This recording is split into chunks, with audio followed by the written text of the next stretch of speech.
Hello again. Hello, everyone. Okay, so welcome to the second part of the characteristics of a conscious leader. In the first video, I broke down what it is in terms of who a conscious leader is. I talked more about it. I also called out the characteristics, the first three things that make you a conscious leader. The first one I talked about was a conscious leader is self-aware and not insecure. They are comfortable with who they are, comfortable in their identity, in their skin. They know their strengths, they know their weaknesses, and they lead from there and are okay with, bringing in people who are diverse from them. The second thing we talked about was a conscious leader is purposeful and leads from a place of service. He or she leads from empathy, leads with humility, and thinks about the legacy that they want to leave with their team, in the system, and they know for a fact that it's not about them. And the third thing is that a conscious leader is accountable. It's accountable for the execution. It's accountable to do what they said that they will do. First of all, accountable to God. Secondly, to themselves. And then accountable to their team. That means holding their team members accountable. Today, we'll be talking of 3 or 4 more things that make you a conscious leader. The first thing, I'll go right into it, is a conscious leader creates an environment of psychological safety. What is psychological safety? I got introduced to this word, I think it was in 2018 or 2019. And it was a beautiful concept because at the time, this wasn't something that was popular in business climes. We talk about ethics and compliance and, whistleblowing. But before you even get to the point of whistleblowing, how do you create an environment where everyone knows that they can thrive? So a leader creates that environment where people are safe, where they feel safe psychologically to, have dissenting views, where they feel safe to be their best selves, where they feel safe to give feedback without fear of retribution, or victimization. That is what a psychologically safe environment looks like. So that is the responsibility of the leader. There's a saying that culture starts from the top. The leader, drives the right culture or the wrong culture. So if you say that you're building a team where, the culture is people can be their best selves, it starts with you.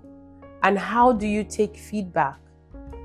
Are you gracious when people come to say, oh, excuse me, I would like to give a different view on this, and they don't feel slighted, whether it is with your body language or your tone or your look or you're dismissive, because you create that environment where say your mind.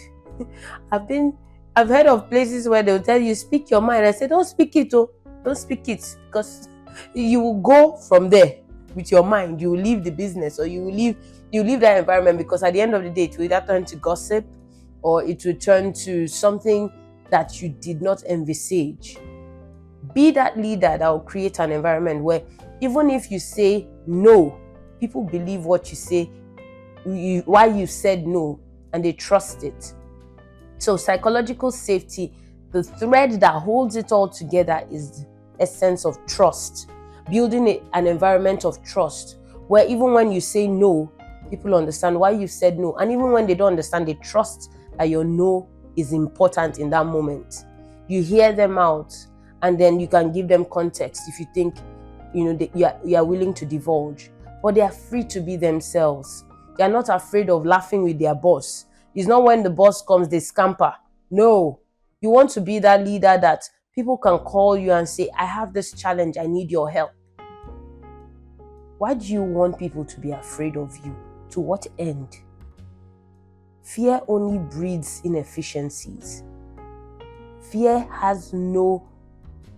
If you want to build a team that is high performing, a culture that is healthy, you cannot be infusing fear. And what does it do for you? I find that people who use fear as a tool, they are not secure in themselves. They are only secure in the role, the titles, and the position that they've been given. They don't like themselves. Because if you really do like yourself and you want people to see you the way you are, you would not use fear as a manipulative tool. You also like power more than you know, and you should check that. It's a sign of maybe trauma or just something that you're dealing with. Why do you want people to be afraid of you? What are you dealing with that you're guarding? Let people be. And if you struggle, I know that it has been a journey for me. Once my brothers told my dad that Ginika likes control too much, and it was true. If I asked that something to be done, I wanted it to be done in that moment, how I wanted it, when I wanted it, and I will bark like a dog till it's done. But I was alienating people in the process. And then they took me to my dad. It was like a counsel. And I'm the only girl. I have 3 amazing brothers. And they said, Ginika, if you do not change this, you will alienate people. And I cried. What is interesting is I went through a journey. It's only recently I realized that is not me anymore. And I was so grateful to God because the Holy Spirit helped me, to be honest. And that can be your story. I realized that I wanted control because I was afraid of letting go. I was afraid of being seen as weak. I was afraid of being small, in people's eyes. And the minute I let go of that fear and I gave it to God, I actually tell people to do things. I try to understand how they plan to do it. I give them insights into why I think it's important to be done when. And they hear, we have a dialogue. At the end of the day, things are done faster than when I used to want the hammer and the stick. So my point is, deal with your fear and your want for control if you want to be a good leader and to create a space of psychological safety. I will move quickly. And then the third thing actually is the 6th thing, because, we've talked about a few others in the previous video. But another thing here is a conscious leader is curious. A conscious leader is curious. People don't realize that a big part of what will help people thrive in the future of work, in the next few years with the coming of AI and how it's transforming everything, the digital space, the unpredictability of life, is curiosity. Are you curious? Curiosity is asking the right questions. Curiosity is wanting to learn. It takes humility to be curious. Curiosity is doing research when you see that, I don't know this thing. Curiosity is being in conversations with younger people or people of a lower class or a lower LSM or a lower status with your team, your reporting lines, and trying to understand how their psyche works. Is trying to understand what is going to inspire the next generation of those entering into the workforce, and thinking about it. How can we show up differently as leaders if we're going to grow people into leadership roles? We have to think differently. It's about thinking about what you're thinking about. A leader is curious. And with curiosity is humility. With curiosity is asking questions. And curiosity means listening. Listening more than you talk. That for me is a hallmark of a good leader. You don't have to be in a meeting and it's only you that is talking. You're telling them what to do. You're telling them how to do it. How about you tell them, so this is the agenda for the meeting. What are your thoughts? You set the vision and let them hear how they are thinking, so that you know where you course correct. You know what? I didn't think of this. It doesn't have to come from just you. Being a leader does not mean you are the one talking. There's such a thing as silent but powerful leadership. Silent power. I've been in boardrooms where the CEO is talking. Everyone is talking. There's one person listening. And when that one person speaks, the room and the energy turns to that person. Why? Because they've listened. to everything everyone is saying. They're not jumping at, oh, like this person says, I want to ride on that person's comment. No. They are listening to see where the opportunity is, to hear what people are not picking up. And then they speak. And just one thing stirs the energy differently and then moves. It's like everyone moves to their direction and then leans into them to say, okay, we hear you. It's such a beautiful thing. But it starts with being curious. It starts with being able to listen. So curiosity, and under curiosity, humility, listening, and being able to ask the right questions. Another characteristic of a conscious leader is visioning. How do you set the vision? How do you set those audacious goals? It's not enough to require people to stretch. But you as a leader, if it does not scare you, I'm sure you know that then it may not be done. I remember once I was responsible for goal setting, and we were crafting what goal setting will look like. I was working with a global multinational. I was abroad, and I was fortunate to be in the team that designs, that thinks about the science behind performance management. And then we cascade to the rest of the world. And we used to say this thing: it is better that you set a stretch goal and don't meet it than you set an easy goal and you surpass it. Because with the stretch goal, you can record growth. It's not always about the outcome. And when you hit it, it's amazing. It is such a big deal. But even if you don't meet it, the 90% that you met is better than the easy goal you set. Because in that 90%, you've recorded resilience, you've recorded grit, you've learned things that probably you wouldn't have learned if you did not put that extra push, extra effort. You stretched yourself and your team in a way that they have seen that they can do more. But that starts with you setting the vision. So not just setting the visions, but setting a stretch vision that's bigger than yourself. Think of legacy.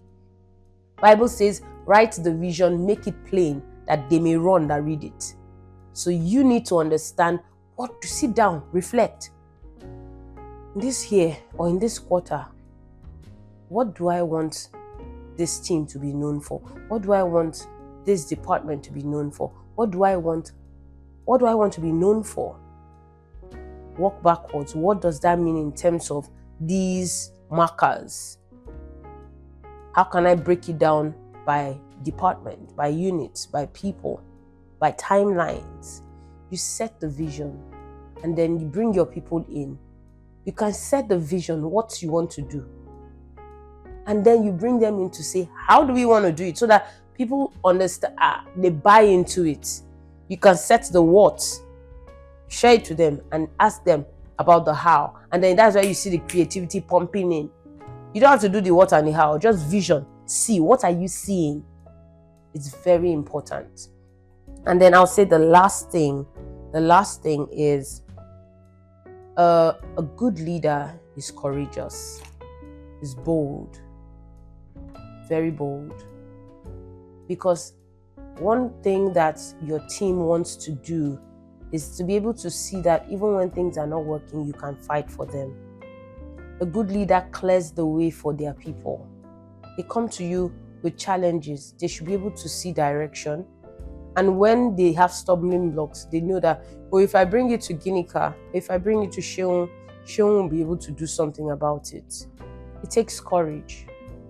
I made up this one-line statement after partnering a very, very resilient and tough leader in one of the organizations I worked with. Tough.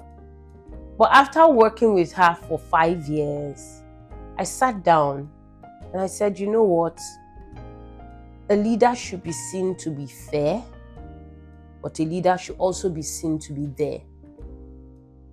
Those are the two things people look out for when they are leaning to a good leader. that you are fair. You may not agree with them, but they know that you are consistent in the way you deal with people, with the way you do things. Your integrity is there, you are accountable, you are fair, you are objective, but also that you are there for them. And that's where courage comes in. That you will be there for them, to fight for them. You won't throw them under the bus. You know, you will give the glory where glory is due. You will take the blame. You give the glory, but you take the blame. That's why you're a leader. That's why they're paying you the extra money. And even if they're not paying you, that's why you are there, because God put you there. He knows you can do it. So you give people their accolades, you know. You give them their recognition. And when the fall is there to be taken, you take the fall. And then behind closed doors, you hold them accountable. But that takes courage. A weak leader is the one that throws his people under the bus. Or on emails, you'll be seeing him calling people out in front of his boss's boss. That doesn't tell it doesn't make for good leadership. It actually tells wrongly on you. If that's how you hold your people accountable in front of you, on the email trail, you are saying, please let me know. No. You say, I'll deal with this. And then behind closed doors, you call them and say, what happened here? And then you hold each of them accountable. But when it's time to then give accolades, oh, this happened in the team, we did this, or say, I just want to recognize XYZ. Let me tell you, people will go to the death for you. That is what makes you a good leader. I'm going to stop here now. And the assignment for today is easy. I want you to go back, listen to the first video and this second video. There are about 7 or 8 things I've called out. And there are many more, to be honest. But these are things that, when I reflect, they make a big difference in leadership. I promise you might be sitting there and saying, oh my God, then I have a long way to go. The journey of conscious leadership is being conscious, starting from, where am I? Ask yourself, where am I? Where's my location currently? And then you can then move to where you want to be. And don't try and do everything at once. Because say this year, I want to work on being courageous. This year, I want to work on creating a psychological safe environment. This year, I want to work on how I envision, how I build vision. It doesn't have to be everything at once. In fact, I recommend, don't try and do everything at once. Life is long. Life is a journey. Be patient with yourself. Give yourself grace. But now, here's the assignment. I'm going to write it on the screen, but do a 360 degrees feedback. If you've not done it before, or if you've not done it this year, it's a good opportunity to do so. And speak to your colleagues, speak to your close friends, those that know you really well, speak to superiors, those that you report to, or someone in authority that you've maybe worked with that can give you objective feedback. And then you can speak to your family members. What are you asking them? First thing is, what am I good at? What am I good at? What do you like about me, basically? What am I good at? The second question is, what am I not good at? Or what don't you like about me? You may know what you're not good at, but you may not know what others don't like about you. It's a blind spot. So you can ask both. And then the third thing is, if there was one thing you would say I should work on, what should it be? That way you can start your journey of leadership and even identity, starting from, where am I? Location, location, location. Thank you for joining me in this episode. I'm hoping that it was relevant to you. It has taken a lot for me to do this, but I'm happy that the comments, the subscriptions are coming through, and I'm hoping they are. This is me talking in faith. But if you are yet to subscribe, please do this so that more people can get to, see this video and it can benefit everyone. This is me, Ginika Okoro, signing out, and let's be kindled together.